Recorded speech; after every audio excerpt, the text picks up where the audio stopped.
আজকে আমেরিকা আফগানিস্তান ছেড়ে যাওয়ার জন্য তালেবানদের সঙ্গে পরামর্শে লিপ্ত আছে। কারণটা কি? আমি বলি, আমেরিকা যখন আফগানিস্তানে হামলা করেছিল তখন আমেরিকার শক্তি এর চেয়ে অনেক বেশি ছিল। আজকে আমেরিকা দুর্বল হয়ে পড়েছে, 1,00,000 সৈন্য কমানোর ঘোষণা দিয়েছে, ছাঁটাই করার ঘোষণা দিয়েছে। আর তালেবানরা, মুসলমানরা ওই সময় যে শক্তি নিয়েছিল তখন শুধুমাত্র আফগানিস্তানে যুদ্ধ করত। এখন মুসলমান আগের চেয়ে দুর্বল না শক্তিশালী? এখন মুসলমান আগের চেয়ে শক্তিশালী। এখন মুসলমানরা ফিলিস্তিনে যুদ্ধ করছে, কাশ্মীরে যুদ্ধ করছে, ইরাকে যুদ্ধ করছে, আফগানিস্তানে যুদ্ধ করছে, সোমালিয়া যুদ্ধ করছে। দুনিয়ার যেই কোনো জায়গায় কাফের মুসলমানদের হামলা করছে, চ্যালেঞ্জ করছে, সেখানে মুসলমানরা কাফেরদেরকে বঞ্চিত করছে না, ওদেরকে একা ছেড়ে দিচ্ছে না। সেখানে মুসলমানরা লব্বাইক আল্লাহুম্মা লব্বাইক বলে ওদের মোকাবেলায় ঝাঁপিয়ে পড়ছে। ঠিক যদি সারা দুনিয়া থেকে মুসলিমেরা এরকম ভাবে কাফেরদের ঝরিয়ে পড়তো, কাফেরদেরকে আক্রমণ করত, তাহলে আমেরিকা শুধু আফগানিস্তান ছেড়ে নয়, ওদের আমেরিকা ছেড়ে হোয়াইট হাউস ছেড়ে দিয়ে দুনিয়ার থেকে কবরে চলে যেত। ঠিক কিনা ভাইরা আমার? সেজন্য মনে রাখতে হবে, আল্লাহ তাআলা বলেছেন, ওয়ালা তাহিনু ওয়ালা তাহজানু ওয়া আনতুমুল আ'লাউনা ইন কুনতুম মুমিনিন। হে মুসলমান, তোমাদের কোনো ভয় নেই, তোমাদের কোনো চিন্তা নেই, তোমরাই থাকবে বিজয়ী, তোমরাই থাকবে উচ্চ আসনে, ইন কুনতুম মুমিনিন, যদি মুমিন হতে পারো। সূরা আল ইমরানের 139 নম্বর আয়াত।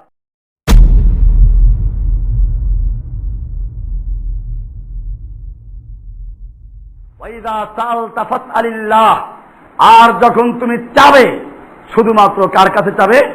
ফাসআলিল্লাহ, আল্লাহর কাছে চাবে। ওয়াইদা স্তানতা ফাসতাইন বিল্লাহ, আর যখন তুমি সাহায্য চাবে তো শুধুমাত্র আল্লাহর সাহায্য চাবে।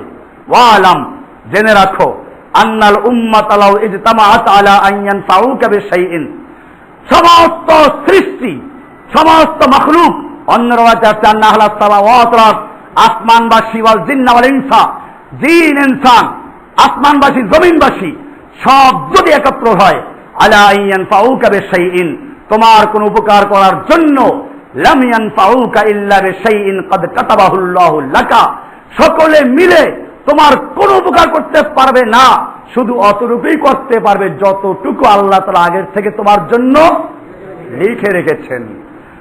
পক্ষান্তরে ওয়াইন ইজতামাউ আলা আন ইয়াদুররুকা বিশাইইন, যদি আসমানবাসী জমিনবাসী ফেরেশতা মানব দানব সব একত্র হয়, আলা আন ইয়াদুররুকা বিশাইইন, তোমার কোনো ক্ষতি করার জন্য, লাম ইয়াদুররুকা ইল্লা বিশাইইন ক্বাদ কাতাবাহুল্লাহু আলাইকা, তাহলে তোমার পক্ষ, আল্লাহর পক্ষ থেকে তোমার জন্য যেই পরিমাণ লিখিত আছে, বরাদ্দ আছে, এর বেশি কিছুই করতে পারবে না। এরপরে আল্লাহ রাসূল সাল্লাল্লাহু আলাইহি ওয়াসাল্লাম বলছেন, রুফিআতিল আকলামু ওয়া জাফফাতিস সুহুফু, কলম তুলে রাখা হয়েছে আর খাতা শুকিয়ে গেছে। আল্লাহ তাআলার লিখিত খাতা শুকিয়ে গেছে, এর মধ্যে কোনো পরিবর্তন হবে না। এজন্য মনে রাখতে হবে, আমাদের সাহায্য করা মালিককে আল্লাহ। আর দুনিয়ার সমস্ত লোক মিলে যদি আমার উপকার করতে চায়, করতে পারবে? অতটুকুই পারবে যতটুকু লিখে রেখেছেন কে? আল্লাহ। আর দুনিয়ার সমস্ত মানুষ একাত্র ক্ষতি করতে চায়, কতটুকু ক্ষতি করতে পারবে? যতটুকু আল্লাহ তাআলা আগে থেকে লিখে রেখেছেন। এই জন্য আমাদেরকে অটল থাকতে হবে। খাব্বাব বিন আরাত রাদিয়াল্লাহু তাআলা বর্ণিত আছে, তিনি বলেন, আমরা শাকাউনা ইলা রাসূলিল্লাহ সাল্লাল্লাহু আলাইহি ওয়াসাল্লাম মুতাওয়াসসিদুন বুরদাতান লাহু ফি যিল্লিল কাবা, আল্লাহর নবী একদিন কাবার ছায়ায় একটা চাদর মুড়ি দিয়ে শুয়ে আছেন। এই সময় আমরা গিয়ে বললাম, কুলনা লাহু আলা তাস্তানসিরু লানা আলা তাদউল্লাহ লানা, আপনি কি আমাদের জন্য আল্লাহর কাছে সাহায্য চাবেন না? আমাদের জন্য কি আল্লাহকে দোয়া করবেন না? আমরা তো ধ্বংস হয়ে যাচ্ছি, আর সহ্য হচ্ছে না। আল্লাহ রাসূল সাল্লাল্লাহু আলাইহি ওয়াসাল্লাম শুয়েছিলেন, উঠে বসলেন। ফাকালা, আল্লাহ বললেন, কানার রাজুলু ফি মান ক্বাবলাকুম ইউহফারু লাহু ফিল আরদি ফায়ুজআলু ফিহি ফায়ুজাউ বিল মিনশার, তোমাদের আগের লোকদের অবস্থা জানো, তাদের এক একজনের জন্য গর্ত খনন করা হতো, এরপরে তাদেরকে গর্তে ফেলে দেওয়া হতো, ফায়ুজাউ বিল মিনশার, এরপরে তাদের কাছে করাত আনা হতো, ফায়ুদাউ আলা রাসিহি, অতঃপর সেই করাতকে তার মাথার উপরে রেখে দেওয়া হতো, ফায়ুশাক্কু বিইসনাতাইনে, এরপরে তাদেরকে সেই করাত দিয়ে দুই ভাগ করে চিরে ফেলা হতো, ওমা ইয়াসুদ্দুহু যালিকা আন দীনিহি, এরপরেও তাদেরকে এত কষ্ট, তাদেরকে দিনের থেকে এক চুল পরিমাণ সরাতে পারত না।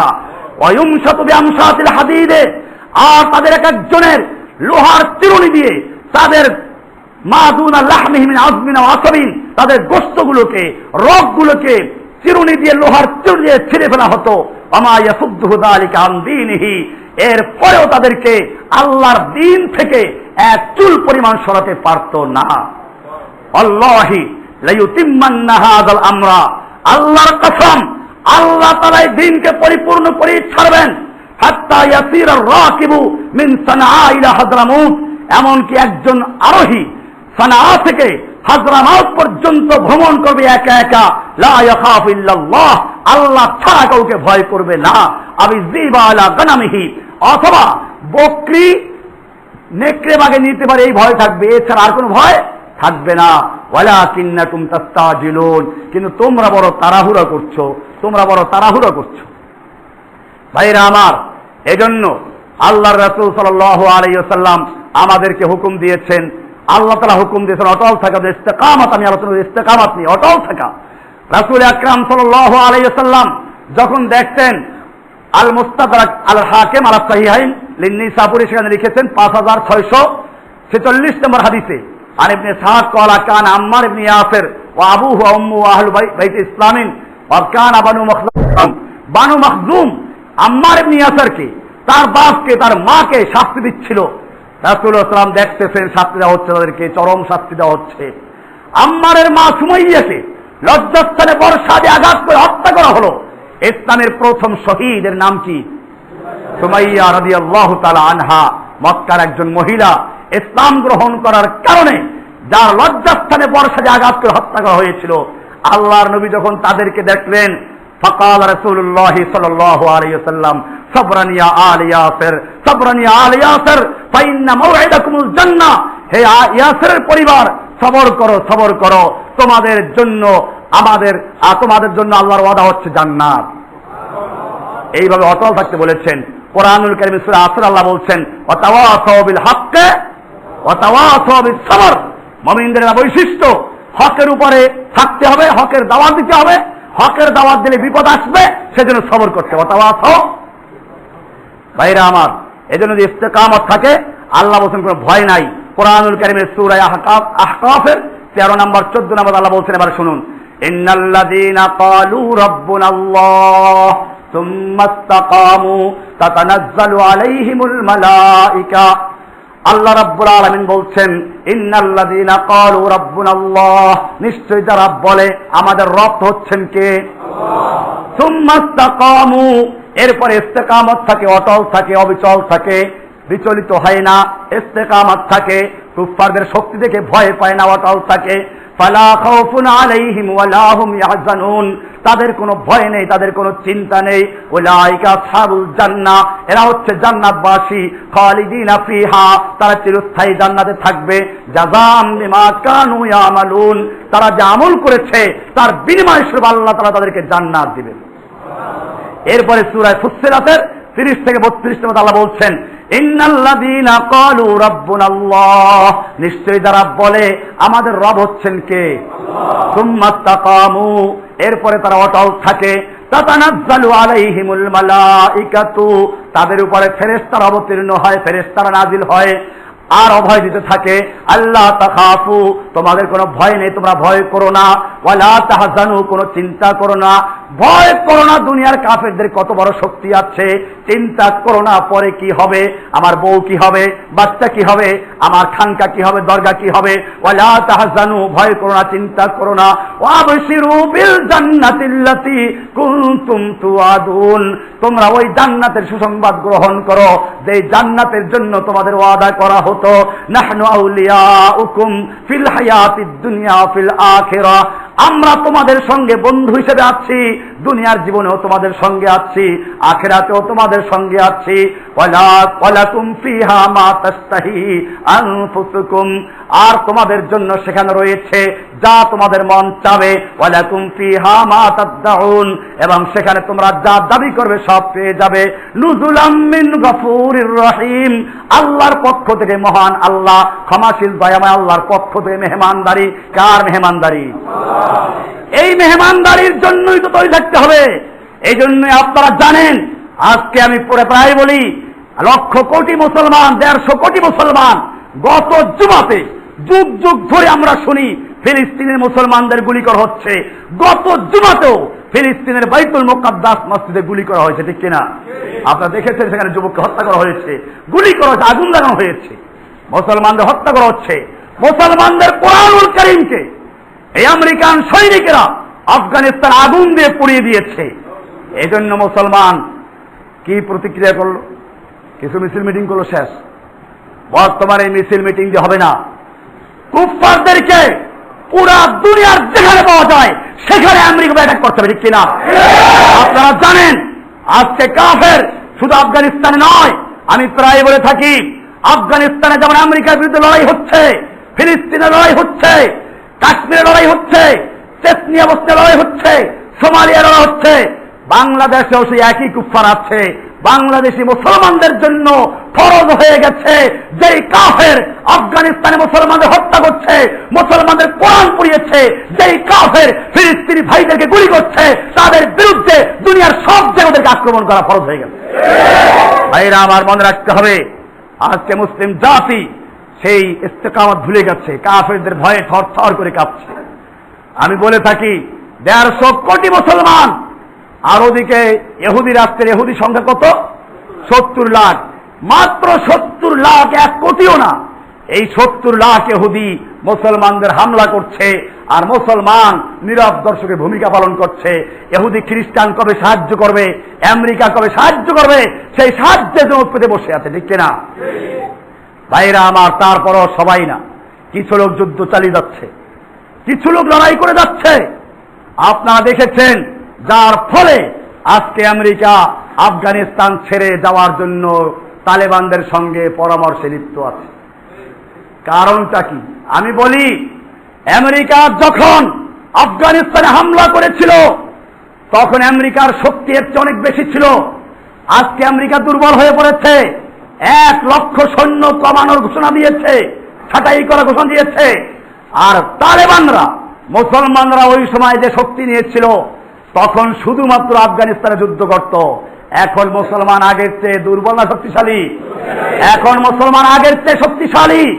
এখন মুসলমানরা ফিলিস্তিনে যুদ্ধ করছে, কাশ্মীরে যুদ্ধ করছে, ইরাকে যুদ্ধ করছে, আফগানিস্তানে যুদ্ধ করছে, সোমালিয়া যুদ্ধ করছে। দুনিয়ার যেই কোনো জায়গায় কাফের মুসলমানদের হামলা করছে, চ্যালেঞ্জ করছে, সেখানে মুসলমানরা কাফেরদেরকে বঞ্চিত করছে না, ওদেরকে একা ছেড়ে দিচ্ছে না। সেখানে মুসলমানরা লব্বাইক আল্লাহুম্মা লব্বাইক বলে ওদের মোকাবেলায় ঝাঁপিয়ে পড়ছে।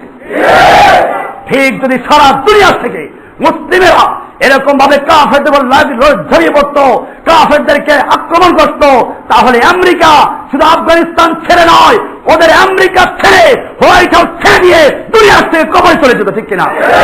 ভাইরা আমার, সেজন্য মনে রাখতে হবে, আল্লাহ তাআলা বলেছেন, ওয়ালা তাহিনু ওয়ালা তাহজানু ওয়া আনতুমুল আ'লাউনা ইন কুনতুম মুমিনিন। হে মুসলমান, তোমাদের কোনো ভয় নেই, তোমাদের কোনো চিন্তা নেই, তোমরাই থাকবে বিজয়ী, তোমরাই থাকবে উচ্চাসনে, ইন কুনতুম মুমিনিন, যদি মুমিন হতে পারো। সূরা আল ইমরানের 139 নম্বর আয়াত। এরপরে আল্লাহ বলছেন, মাঝে মধ্যে তোমাদেরকে পরীক্ষা করা হয়। আপনি বলেন, এত লোক মারা যাচ্ছে, আল্লাহ সাহায্য করছে না কেন? আল্লাহ বলছেন, এই আমতাসকুম করহুন ফাকাদ মাসাল কওমা করহুম মিসলহু। আল্লাহ বলছেন, যদি তোমাদের কিছু লোক বিপদ আপদে পড়ে যায়, আঘাতে স্পর্শ করে, তারা মারা যায়, জখম হয়ে যায়, অসুবিধা কি? তারাও তেমনটা হয়ে যাচ্ছে। ফাকাদ মাসাল কওমা করহুম মিসলহু, ওরকম তাদের মধ্যে আঘাতপ্রাপ্ত হয়েছে, তারাও মরতেছে। এই দেখেন না, 2 জন 4 জন মরতেই ফেলেনি, কালকেও মরছে 2টা। আমেরিকার সৈনিকদেরকে এখন আফগানিস্তানের পুলিশ যারা ওদেরকে পাহারা দিত, এখন পুলিশটাই গুলি শুরু করে দিয়েছে। এটা আল্লাহর সাহায্য। সাহায্য কার? ইনশাআল্লাহ এরকম যদি চলতে থাকে, এই কুফফার দুনিয়ায় পালাবার সুযোগ পাবে না। আল্লাহ তাআলা সেজন্য বলেছেন, তোমাদের যদি কিছু লোক আঘাতপ্রাপ্ত হয় তো অসুবিধা তো নাই কিছুই, ওরাও তো আঘাতপ্রাপ্ত হচ্ছে। অতিলকাল আইয়ামুন দাবিলহা বাইনান নাস। আল্লাহ বলছেন, আমি এভাবেই মানুষের মধ্যে পালাক্রমে আবর্তন করি। সবসময় মুমিনদের বিজয় দেব তা না, তার মুমিনরা ভুলে যাবে। সেই জন্য পালাক্রমে তিলকাল আইয়ামু নুদাবিলুহা বাইনান নাস, আমি মানুষের মধ্যে এরকম পালাক্রমে পরিবর্তন আনি। সেই জন্য মনে রাখতে হবে, আজকের এই সময় আমাদের প্রয়োজন আল্লাহর দ্বীনের উপর ইস্তেকামত থাকা, অচল থাকা, অবিচল থাকা। পাহাড়ের মতো দৃঢ় থাকা, এটার নাম কি? আল্লাহ বলছেন মুমিনদেরকে ইস্তেকামত দান করবেন, ওয়াদা করেছেন কে? শর্ত মুমিন হতে হবে। এজন্য আল্লাহর রাসূল সাল্লাল্লাহু আলাইহি ওয়াসাল্লাম ইস্তেকামতের জন্য দোয়া করতেন, আল্লাহুম্মা মুসাররিফাল কুলুব সাররিফ কুলুবানা আলা তাআতিক। আরো দোয়া করতেন, আল্লাহুম্মা ইয়া মুকাল্লিবাল কুলুব সাব্বিত কলবি আলা দীনিক। আল্লাহ সুবহানাহু ওয়া তাআলার দরবারে আমরাও সে দোয়া করছি, হে আল্লাহ তুমি আমাদেরকেও, আমাদের কলবকে, আমাদের অন্তরকে তোমার দ্বীনের উপর অটল রাখো, এবং যে কোনো কঠিন মুহূর্তে, যে কোনো কঠিন পরিস্থিতিতে তোমার দ্বীনের জন্য জীবন দিয়ে, জান দিয়ে, মাল দিয়ে যেন আমরা লড়াই করে তোমার দ্বীনের জন্য আমরা শহীদ হতে পারি, তৌফিক দান করো। আমিন। ওয়া সাল্লাল্লাহু তাআলা আলা নবিয়িনা মুহাম্মদ ওয়া আলিহি ওয়া সাহবিহি আজমাইন।